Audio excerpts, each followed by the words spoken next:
So, thoracic outlet syndrome is a group of disorders that occur when certain blood vessels or nerves are compressed. Slay.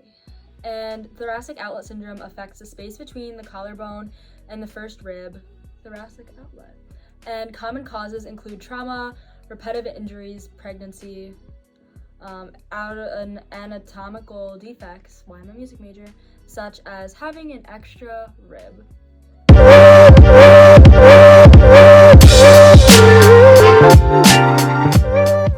Hey guys, and welcome back to my channel. Today's video is a little bit more of a serious note.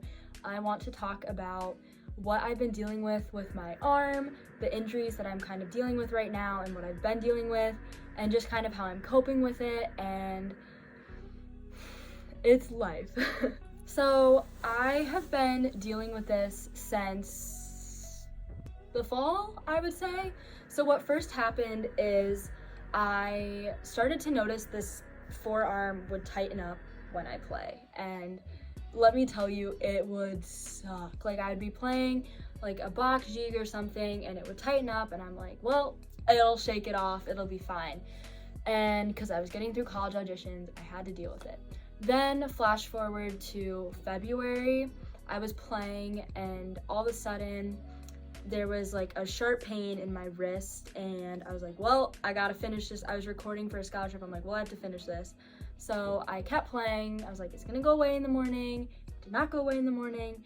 I got rushed into a orthopedic surgeon who basically told me I have something that is called tendonitis. For those of you that are wondering, tendonitis is it's inflammation of the thick fibrous cords that attach muscle to the bone, and these cords are called tendons.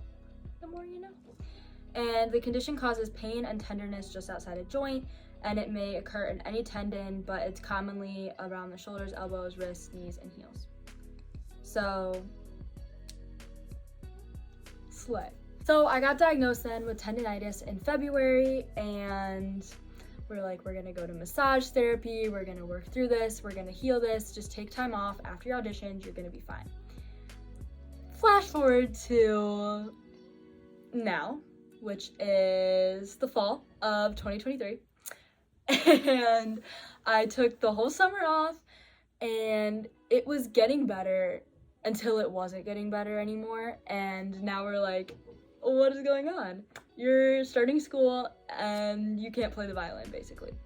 So I go back to my orthopedic surgeon, and he's like, yeah, this isn't tendonitis, I'm sorry. I think it might be thoracic outlet syndrome, so, which I'm gonna start calling TOC right now. TOS. And he's like, yeah, we think it's TOS, go to a TOS doctor, or like a thoracic surgeon, and let's get the prognosis. And I'm like, amazing. So I go to this doctor, and they are like, we need to do a chest x-ray to check if we have an extra rib. We need to do a ultrasound of your arm to see like the test the function of like, I don't know. They're just testing for things.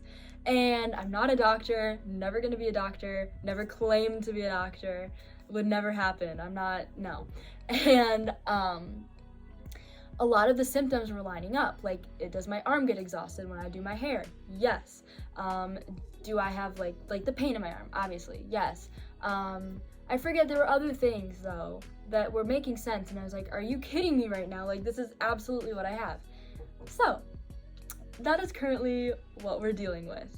Now, flash forward to college, because I'm like, holy crap, I'm going into college for a major that literally involves playing my violin 4 hours a day, and I can't play right now. What do I do? So I'm talking to my professor, and he's like, okay, we're taking the first semester off. Now, moral of the story, everything's gonna be fine. I'm dramatic, but literally earth shattering. I'm like, what the heck? I want to start my freshman year of college like a normal girl in a normal world, and I was just told I can't. How do we cope with that? That's what this is about right now. So then we're talking about, not being in orchestra, not being in private lessons, not not like being in the studio class, like still going to it, but like not being in it. And I'm like, I worked my butt off for 5 years to get here, and now I can't play. This sucks. And so how are we coping with this? First of all, giving myself grace. I know that I'm gonna heal. I know that I'm like, this is, you know, something I can bounce back from. I just have to relearn how to play. I have to take the time off that's necessary. And I know I can be fixed. I'm not alone.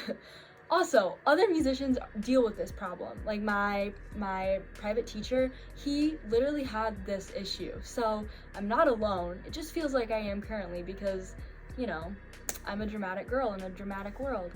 But I think the worst part is just knowing I can't do what I love, and I've been so excited to go to this school, to get started, and now, yeah, so love. So I think the main thing though is that I've really focused on diverting my time that I would be putting into violin into something constructive, because this whole summer I haven't really known what's going on with my hand. I just haven't been able to play, so I've just been sitting around depressed, just like moping around the house because I want to play the violin, I want to be ready to go to school, and I'm in pain. And I'm like, so I'm rewatching, you know, the same old Netflix shows over and over. And I think when I was told, you know, you have to take the semester off, I'm like, I can't do this anymore. This is awful. I don't want to live like this. I'm going to put all of my energies into music, but in a different way. Like, this just means, you know, rejection is just redirection. And that like is so important. That is such an important mindset to have, that you just need to redirect all your energies into something else. Because reality is, I would be playing violin about 4 hours a day, and since I can't do that, what are those 4 hours gonna go into? So let's chat. So as you can tell, I've been making content. I have always had like a violin account, but I feel like I've been really inconsistent, and I just was never really confident enough to do it. But I've always wanted to do it, and I've always been like seen myself as being really good at it, but I've just like been too scared, or like it just, I don't know, it just didn't work out. But now I'm like,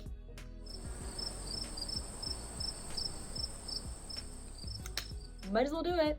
So I have been uploading videos, I've been making YouTube videos, which is something I've always wanted to do since I was a kid, and I've just never done it because that's scary.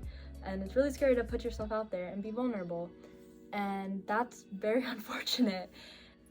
So between this and Instagram, I've just been very good about, you know, putting out videos and just kind of sharing my story in a very different aspect. Like, if I'm not able to play, I might as well do something in music, because I can't do exactly what I want to be doing right now. Excuse me.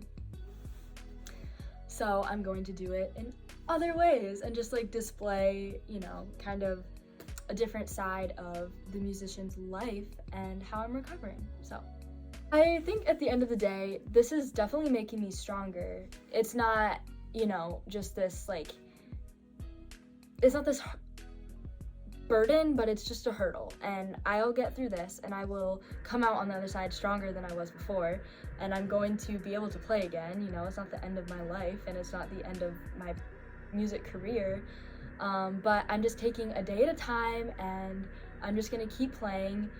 So if you see me talking about the violin, but the violin is like literally nowhere to be seen in any of my videos, that is why. He's sitting in a closet right now, because if I look at him, I'm gonna be really sad. So I know that I had to put him away, get everything basically out of my sight that would make me think about violin, because that would not be healthy to look at it and then just kind of ruminate on the fact that I can't play right now. I can't do what I love. And so we're gonna get through this, and it's gonna be okay. But it's just gonna take a lot of time and a lot of healing and a lot of grace just towards myself, because I want to be working really hard, but I just need to work really hard on other things that are not Sibelius or Mendelssohn or Tchaikovsky or Beethoven or Shostakovich, which makes me sad. But on the bright side, I'm not getting burnt out right now. So there's a silver lining, you guys. It's a beautiful thing. No, I'm kidding. So I hope this video just kind of gave some insight into what is happening in my life right now, and gave some outlook to an injury that honestly a lot of musicians face. If you're interested in a video on just TOS in general, like the diagnosis, the exact symptoms, what I'm doing to combat it in terms of like the treatment, and everything like that, like the medical aspect, but like from a real life human being that's not like a website or just a doctor like spitting facts, like I would be very happy to make one. Comment down below if you're interested in that. But just thank you for being supportive, and thanks for watching, and don't forget to like and subscribe.